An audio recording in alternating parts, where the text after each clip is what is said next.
নববর্ষের বিষয়টা নবী করিম সাল্লাল্লাহু আলাইহি ওয়াসাল্লাম যখন মদিনায় ছিলেন তখন পারস্যবাসীদের যে নববর্ষ ওইটার একটা অনুসরণ মদিনার কিছু মানুষের মধ্যে দেখা গেছে। নবী করিম সাল্লাল্লাহু আলাইহি ওয়াসাল্লাম তখন বলেছেন যে মুসলমানদের জন্য প্রধান আনন্দের দিন হচ্ছে ঈদ, নববর্ষ না। তো এই জন্য নববর্ষের ব্যাপারে ইসলামের একটা সামগ্রিক দৃষ্টিভঙ্গি হলো এটাকে মুসলমানদের প্রধান উৎসবের জায়গায় স্থাপিত করা যাবে না, এটা রিপ্লেস করার জিনিসই না। এমন কোনো উৎসব নববর্ষকে কেন্দ্র করে, এটা হিজরি নববর্ষ হলেও, আমরা তো বাংলা নববর্ষ নিয়ে কথা বলছি, ইংরেজি বা খ্রিস্টীয় নববর্ষ আমাদের দেশে বহুল প্রচলিত, বাংলা নববর্ষ প্রচলিত এবং ধর্মপ্রাণ মানুষ এবং নানান উপলক্ষে হিজরি নববর্ষও এই দেশে ব্যাপকভাবে ফলো করা হয়। এটার খেয়াল ধার্মিক মানুষদের মধ্যে বেশি থাকে, অন্যদের মধ্যে একটু কম থাকে। কিন্তু হিজরি নববর্ষ নিয়েও উদযাপন এবং উৎসব অনুষ্ঠান এটা ইসলাম ব্যাপকভাবে কোনো উৎসাহিত করে না, বরং এটা প্রচার করার জন্য যদি নববর্ষের প্রথম দিন এটা জানানোর কোনো ব্যাপার থাকে সেটা হতে পারে জানানোর জন্যে, কিন্তু উৎসব প্রবণতাটা মুসলমানদের প্রধান অনুষ্ঠান হলো ঈদ, দুই ঈদ, ঈদ উল ফিতর এবং ঈদ উল আজহা, এটা খেয়াল রেখে অন্য যা করা যেতে পারে। বলা হতে পারে যে এটা আমরা যেহেতু এই ভূখণ্ডে বাস করি, বছরের এখানকার বাংলা সন সৌরবর্ষ এবং এটার প্রথম দিন, এটার একটা উৎসব মানে আমেজ আছে, তো এটাকে ওই পর্যায়ে রাখলেই ভালো, যতটুকু এটা প্রধান উৎসবে পরিণত না হয়। কারণ এখানকার প্রধান জাতি হচ্ছে মুসলিম, 85% চেয়ে বেশি যাদের অনুপাত, সেটা খেয়াল রেখে মুসলিমদের প্রধান ধর্মীয় উৎসব হচ্ছে ঈদ, এটা খেয়াল রেখে কাজ করা উচিত। 2 নম্বর দিক হলো যে এই যে মঙ্গল শোভাযাত্রা সহ বিভিন্ন জিনিস করা হয় বাংলাদেশে পহেলা বৈশাখের দিন, এটা আসলে এই সাল বা এই সনের যে ইতিহাস তার সঙ্গেও এটা বিশ্বস্ততাপূর্ণ ওয়াফাদারিপূর্ণ আচরণ না। কেননা যে এই সনটা সৃষ্টি হয়েছে আসলে হিজরি সন থেকে। ইতিহাস বলে 963 হিজরি থেকে বাদশাহ আকবরের, মোগল বাদশাহ, ক্ষমতা আরোহণের যে বছর সেটা 963 হিজরি এবং সেটা ছিল 1556 খ্রিস্টাব্দ। তো 1584 খ্রিস্টাব্দে বাদশাহ আকবর তার লোকজনকে নিয়ে এই হিজরি সনের সঙ্গে মিল রেখে, অর্থাৎ 963 হিজরি আর 963 বাংলা সন, এটা মিলিয়ে একসঙ্গে রেখে ওইখান থেকে যাত্রা শুরু করে এবং সেখান থেকে যাত্রা শুরু করে আজকে পর্যন্ত আসে। এবং আপনি আজকে খেয়াল করলে দেখবেন যে হিজরি সন হলো 1447 হিজরি আর বাংলা সন হলো 1432 বাংলা সন, অব্দ বলে যেটাকে। 15 বছরের ব্যবধান হয়ে গেছে হিজরি সনের সঙ্গে বাংলা সনের। হিজরি সন 1447 হিজরি, আর ঠিক আপনার সঙ্গে আমি কথা বলছি পয়লা বৈশাখ আসলে হবে 1433 বাংলা অব্দ বা বাংলা সন, এখন 1432। তো এই যে 15 বছরের ব্যবধান, এই ব্যবধানটা কেমনে হলো? এটা হলো সৌরবর্ষ আর চান্দ্রবর্ষের স্বাভাবিক আনুপাতিক ব্যবধানের কারণে।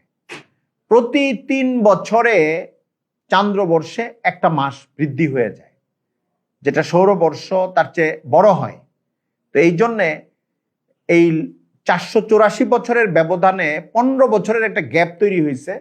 আপনি যদি 32 বা 33 বা 34 বছরের সঙ্গে 1 বছরকে মিলান, তাহলে আপনি দেখবেন এই 484 বছরের মধ্যে 15 বছরের একটা গ্যাপ তৈরি হয়।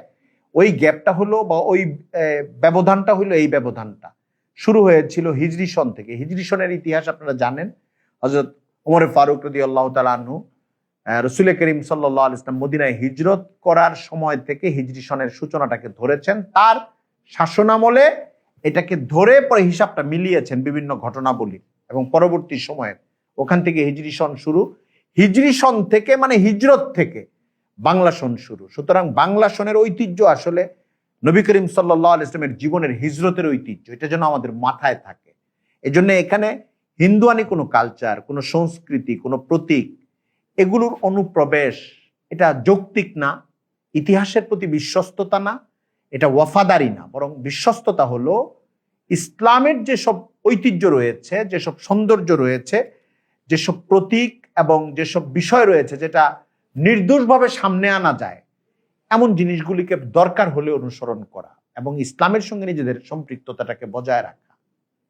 তাহলে আমাদের বাংলা সনের প্রথম দিন আমরা যেটা বুঝি সেটা হলো যে কালচারাল ভাবে এমন কোনো কিছুর দিকে আমাদের ধাবিত হওয়া যাবে না যার সঙ্গে ইসলামের কোনো বিরোধ রয়েছে। যেরকম শিরিকি কোনো সংস্কৃতি, শিরিকি কোনো প্রতীক, শিরিকি কোনো বিশ্বাস, আচরণ, এগুলো রাখা যাবে না। রাখতেই যদি হয়, আমরা বছরের প্রথম দিন দোয়া করতে পারি আল্লাহর কাছে।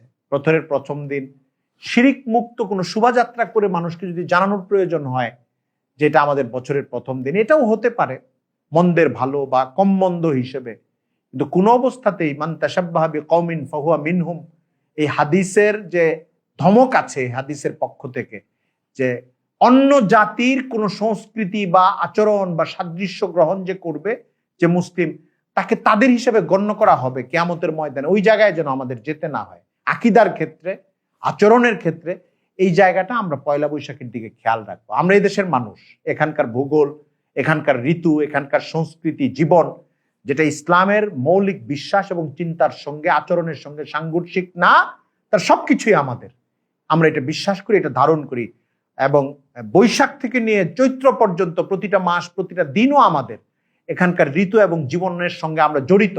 আমাদের নামাজ, আমাদের মসজিদ, আমাদের রোজা, এই জীবনযাত্রার মধ্যে চলেই আমরা সবকিছু, আমাদের খাদ্যাভ্যাস, হালাল খাদ্যাভ্যাস, সবকিছু জীবনযাপনের অভ্যাস এই ভূগোল এবং মানচিত্রের মধ্যে এটাকে আবর্তিত হয়েই আমরা চলি। কিন্তু আমাদের বছর শুরু, বছর শেষ বা বিভিন্ন সময় আমরা যেন অসচেতনভাবে হিন্দু সংস্কৃতি বা হিন্দু প্রতীকের কোনো কিছুর দিকে ধাবিত না হই, এই দিকটার দিকে আমাদের খেয়াল রাখতে হবে। আরো অনেক রকম ইসলামের সাথে সাংঘর্ষিক বা অসামঞ্জস্যপূর্ণ বিষয় আছে।